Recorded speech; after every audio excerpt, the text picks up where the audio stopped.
Hello guys and welcome in this video. We're going to be talking about Opendental Action Automation for Work. This tool is going to help you automate actions directly from your work for your Opendental platform. So how do we set it up? Inside your sub account, go at the app marketplace, you search for the app Opendental, you go at install, allowed and install. There are two keys required, which are the developer key and the customer keys. And before we go any further though, you have two smart cues here that are going to guide you how to get those keys. But let's do it together. Let's switch to Opendental. You go at the API developer setup.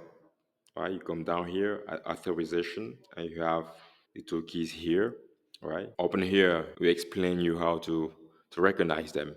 You have here the first for the developer key, and the second one is the customer key. So we take the developer key here, we paste, we go back, take the customer key, we paste, we go and continue, we choose the plan, we select the plan, we go and confirm, we go and complete installation, and you guys are ready to go.